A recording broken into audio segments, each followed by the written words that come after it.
Assalamualaikum warahmatullahi wabarakatuh. Selamat siang. Salam pedes dari Aceh Singgil. Di sini saya hanya bisa memberikan referensi buat saudara-saudara yang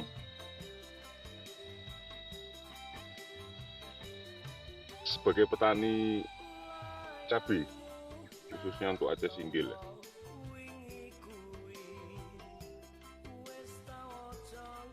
Ini saya menggunakan bibit cabai varietas CMK Lolai yang saya tanam dengan populasi 1000 batang untuk tahap pertama. Jadi di sini saya hanya memberikan referensi kepada teman-teman. Cabai yang saya tanam ini berusia 40 hari.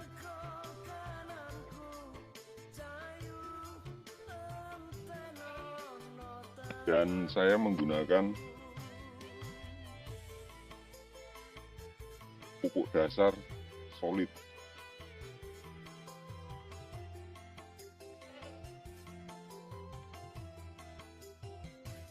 Dengan takaran satu lubang itu kurang lebih setengah kilo untuk solidnya, untuk setiap lubang ya. Oke, kita coba cek sebagai tanaman cabainya.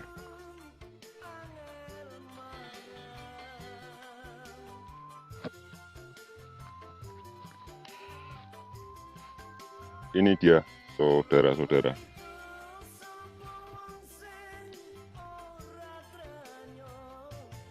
Lalu saya menggunakan metode penyiraman irigasi itu menggunakan selang drip, selang plastik ya. Kalau di toko namanya selang drip.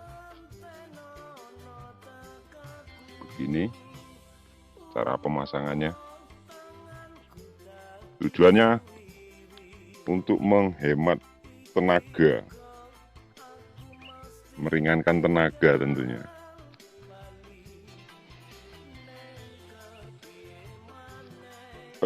Di sini saya juga tidak melakukan penunasan sebagai ranting-ranting bawah atau perempelan ya, kalau bahasa Jawanya itu perempelan dari tunas baru. Saya di sini tidak menargetkan untuk batang tinggi, tapi banyak ranting berarti banyak buah. Nah, itu. Banyak ranting pasti banyak buah. Itu tujuan saya. Dengan usia tanam 40 hari, baru sekali saya menggunakan pencampuran pupuk kimia dari pupuk dasar ya. Tadinya dari mengandalkan dari solid, baru saya menambahkan daripada pupuk kimia, yaitu urea di usia 20 hari. Sekarang ini udah 40 hari ya.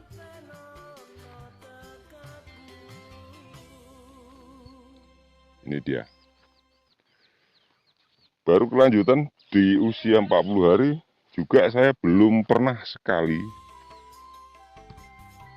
menggunakan atau mengaplikasikan daripada pengendali hama sebagai fungisidanya atau insektisidanya.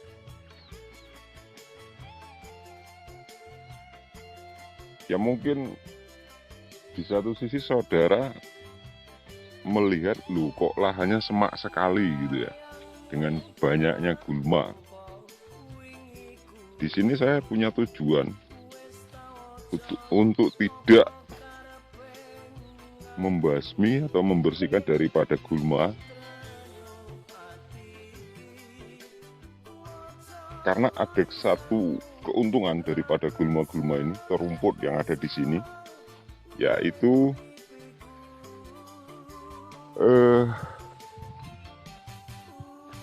mencegah atau mengurangi daripada hama seperti jangkrik ataupun semut ya. Itu kalau dia bersih sekali, tentunya sasaran untuk yang dimakan itu pasti batang cabai. Tapi dengan adanya rumput, adanya gulma ini, ya tentunya ada beberapa pilihan tentunya yang bisa dimakan. Ya alhamdulillah ini bisa mengurangi. Nah itu, bisa mengurangi daripada hama-hama tersebut.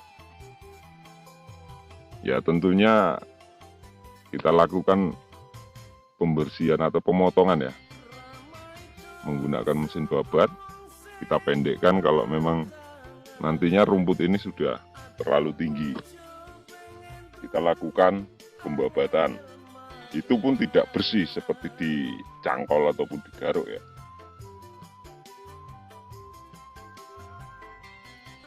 Itu.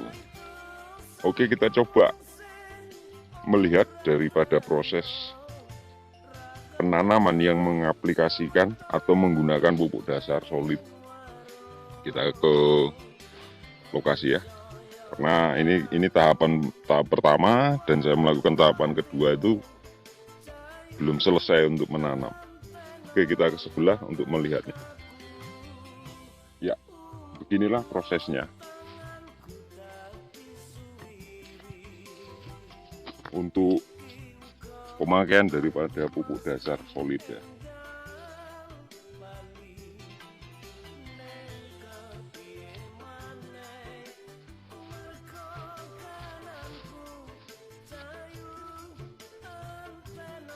Ya, kita aduk. Kalau bisa ini jangan sampai menggumpal solid-solidnya ini. Kita aduk dengan tanah.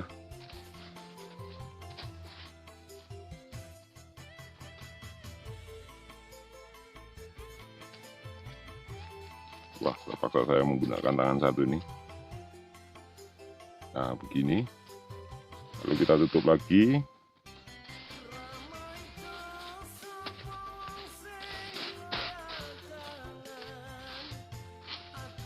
Kita tutup lagi dengan tanah supaya tidak terjadi pemanasan di permukaan tanahnya.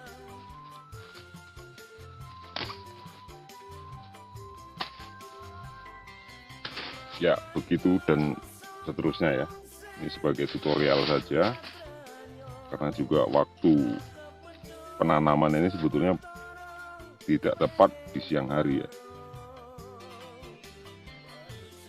Nah ini, kenapa saya lakukan seperti ini?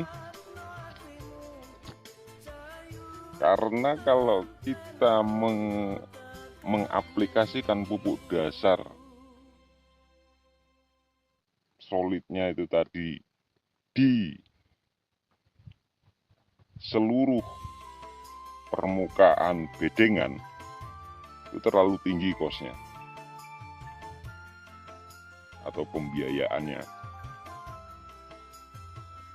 Tapi dengan metode yang saya terapkan ini, itu bisa mengurangi kos. Kenapa? Target sasaran sebagai penggunaan daripada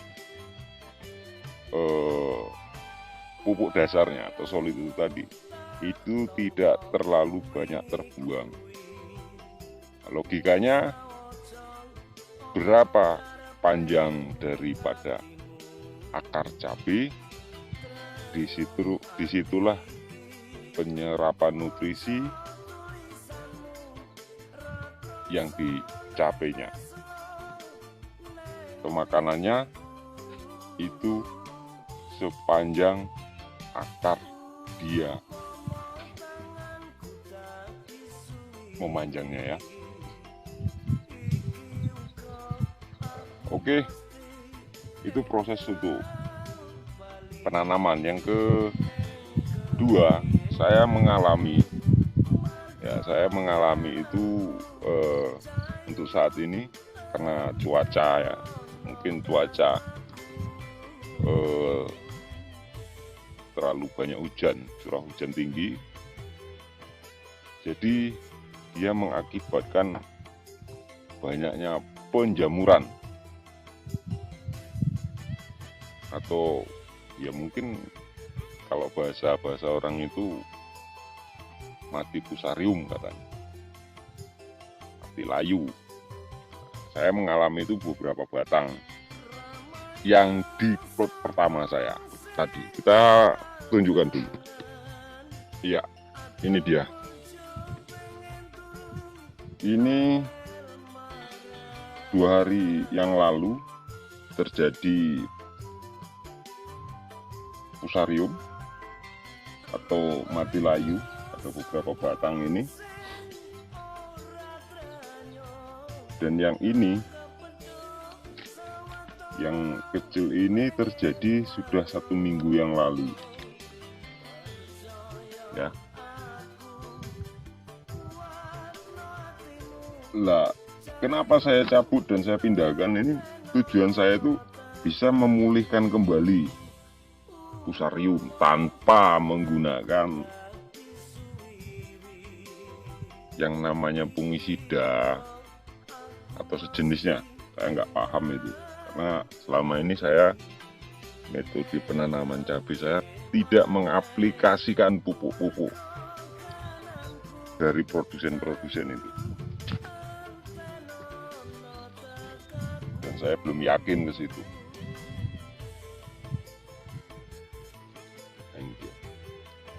Sudah berbuah terjadi mati layu.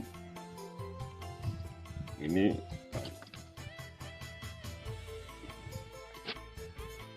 udah berkembang, udah berbuah juga terjadi mati layu. Ya alhamdulillah, ini yang seminggu yang lalu saya pindah tanamkan dari plot pertama tadi di media mulsa bedengan, saya cabut, saya bersihkan itu tanah yang masih melekat di akar, saya cuci bersih, lalu saya pindahkan di polybag ini. Nah, setelah dari polybag, nanti saya kembalikan lagi ke lubangnya atau ke bedengannya. Nah, ini pengalaman saya ini. Ini 2 hari, sampai saat ini belum dia kering. Layu, ya, kering belum. Ya mudah-mudahan berhasil. Seperti ini. Jadi intinya itu tidak sia-sia selama kita membesarkan ini batang cabai. Masih bisa kita tanam lagi. Itu tujuan saya dengan metode seperti ini. Ya itu mungkin beberapa pengalaman saya. Saya tidak menjustifikasi ilmu-ilmu saudara yang saudara terapkan, tapi saya hanya memberikan referensi kalau berkenan. Nah, itu. Ya mudah-mudahan sebagai motivasi, sebagai sharing yang belum bisa duduk bareng untuk ngopi, ya tentunya sebagai petani cabai kita harus bisa sharing, bertukar pikiran, berbagi ilmu, karena kita sama satu profesi, petani cabai. Salam pedes dari Aceh Singgil. Terima kasih. Assalamualaikum warahmatullahi wabarakatuh.